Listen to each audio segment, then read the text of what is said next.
किसान साथियों राम राम। आशा करता हूँ आप सब ठीक ठाक हो। साथियों आज हम चर्चा करने वाले हैं नरमा और सरसों के भाव के ऊपर। साथियों मैं आपको बता देना चाहता हूँ कि जो ही बाजार की जो खबर निकल के आ रही है मैं इस चैनल के माध्यम से किसानों तक पहुँचाने की भरपूर कोशिश करता हूँ। और यह खबर इसलिए पहुँचा रहा हूँ कि बहुत से किसानों के घरों में पिछले साल का नरमा भी पड़ा है और सरसों भी पड़ी है। इसलिए उन किसानों को जानकारी देना अवश्य है, क्योंकि कई किसानों के फ़ोन भी आ रहे हैं, मैसेज भी आ रहे हैं कि ताऊजी नरमा और सरसों के अंदर हम क्या करें।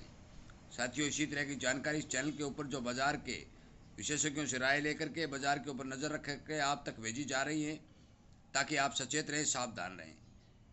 और अब भी यदि आप इसी तरह की जानकारी पाने के इच्छुक हैं तो इस चैनल के साथ जुड़े, सब्सक्राइब करें, उसके सामने वाली घंटे का बटन दबाकर ज़्यादा से ज़्यादा अपने दोस्तों तक शेयर करें ताकि उन्हें भी इस बात का पता चल सके। साथियों हम बात कर लें पहले नरमा की। नरमा के अंदर अच्छी तेज़ी की संभावना लग रही थी, परंतु अब तेज़ी नहीं बन रही है, क्योंकि अब तो बिल्कुल ही नरमा धराशायी होता दिखाई दे रहा है।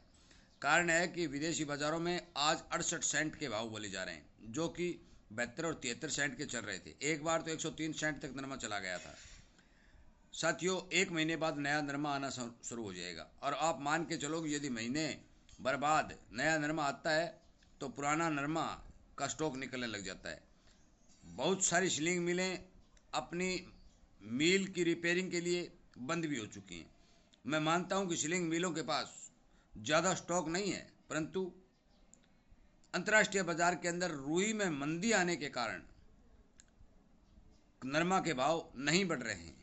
देश में माल की कमी है, सीलिंग मिलों के पास स्टॉक कम है, सरकारी संस्थाओं के पास भी स्टॉक कम है, परंतु अंतर्राष्ट्रीय बाजार में मंदी इसमें सबसे बड़ा कारण बन रही है। और मुझे नहीं लगता कि अब वो हम सोच रहे थे वो तेजी नरमा के अंदर दिखाई देगी। इसलिए अपना माल अपने विवेक से बाजार पर नज़र रख करके पुराना माल यदि निकाल सकते हैं तो निकाल लें, अन्यथा यदि अगला सीजन में जो भी रिपोर्ट निकल के आएगी वो इस चैनल के माध्यम से आप तक पहुँचा दी जाएगी। अब बात करते हैं सरसों की। साथियों सरसों के जो टेंडर सरकार ने लगाए थे वो बेशक टेंडर रद्द हो चुके हैं, सरकार सरसों नहीं बेच रही है। बजट के ऊपर तेल उद्योग को बहुत ज़्यादा आशा थी कि जो बाहर से तेल आ रहा है उस तेल के ऊपर सरकार एक्सपायर ड्यूटी बढ़ाएगी, परंतु सरकार ने अपने बजट के माध्यम से उस ड्यूटी का कहीं जिक्र तक नहीं किया। इसका मतलब यह है कि सरकार की कतई मंशा नहीं है कि तेल के भाव बढ़े। इसके साथ साथ मैं आपको यह बता देना चाहता हूँ कि सोयाबीन का तेल 80-82 रुपये और पाम ऑयल उससे भी सस्ता जो बाजार के अंदर मिल रहा है। विदेशों के अंदर खाद्य तेलों के अंदर तेजी नहीं दिखाई दे रही है, जिसके कारण सरसों के भाव स्टेबल बने हुए हैं। और लगता यह है कि लगभग एक महीने के समय तक सरसों के भाव इसी के दायरे में घूमते रहेंगे, 50-100 50-100 50-100। उसके बाद थोड़ी ठंड महसूस होगी, तेल की डिमांड बढ़ेगी, त्योहारी सीजन आएगा, उसमें यदि सरसों तेल की डिमांड बढ़ती है तो सरसों के भाव ठीक 6,000-6200 रुपये के बनने की संभावना बनती है। मैंने पहले ये बात कही थी कि सरसों 6500 रुपये तक जा सकती है, परंतु इसमें हो सकता है कि दिवाली तक का समय लग जाए। साथियों यदि विदेशी तेलों के अंदर तेजी दर्ज की जाती है तो आप मान के चलो कि अब की बार हमारे भारत के अंदर सरसों का प्रोडक्शन बहुत ही कम है। और यदि वहाँ तेज़ होता है तो सरसों के अच्छे भाव किसान को मिलने चाहिए, जिस किसान के पास सरसों पड़ी है, जिस व्यापारी के पास भी, बहुत से व्यापारियों के पास भी सरसों पड़ी है। तो मेरा मानना है कि आप एक महीने तक, मेरा अनुमान है कि ये नहीं कह सकता भी होगा, परंतु एक महीने तक तो मुझे लगता है कि सरसों के भाव इसी तरह स्टेबल रहेंगे। साथियों नरमा के अंदर अब ज़्यादा तेज़ी की गुंजाइश मुझे दिखाई नहीं दे रही है। हो सकता है कि यदि कोई अंतर्राष्ट्रीय बाजार के अंदर ये तेज़ी बनकर निकलती है तो इसके भाव बन सकते हैं, अन्यथा ये इन्हीं भावों में घूमता रहेगा। 7,7500 7,7500 लगता था कि ये 9,000 और 9,500 तक पहुंच जाएगा, क्योंकि माल की कमी थी, डिमांड अच्छी थी।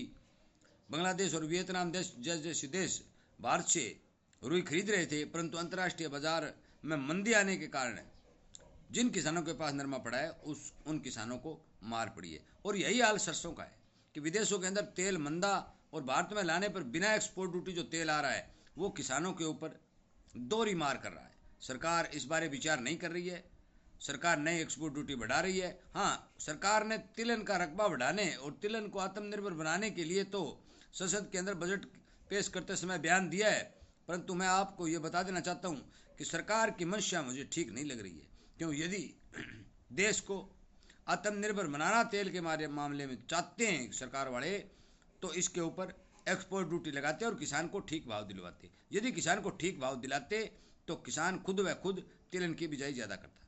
इसलिए कृपया करके मेरी इन बातों पर ध्यान दें, बाज़ार पर ठीक ठाक से नज़र रखें। मैंने जो रिपोर्ट मेरे पास निकल के आई थी, जिन जिन आदमियों से, जिन जिन विशेषज्ञों से मेरी जो बात हुई थी, वो मैंने आप तक पहुंचाने की भरपूर कोशिश की है। और इसके साथ साथ मैंने ये भी कहा है कि इसी तरह की जानकारी यदि मेरे पास कोई निकल के आती है और तेज़ी बनने की संभावना बनती है तो फ़ौरन उसी समय वीडियो बनाकर इस चैनल के ऊपर अपलोड कर दूंगा, ताकि आपको समय रहते सूचना मिल सके। साथियों, चैनल के साथ जुड़ने, इसे सब्सक्राइब करने और अपने दोस्तों तक शेयर करने, लाइक करने के लिए आपका बहुत बहुत धन्यवाद। यदि आपके कोई प्रश्न हैं और आप कोई बात पूछना चाहते हैं तो मेरे नंबर भी चैनल पर दिए गए हैं और आप कमेंट के माध्यम से पूछ भी सकते हैं। साथियों, आपका वीडियो सुनने के लिए, लाइक और शेयर करने के लिए बहुत बहुत धन्यवाद।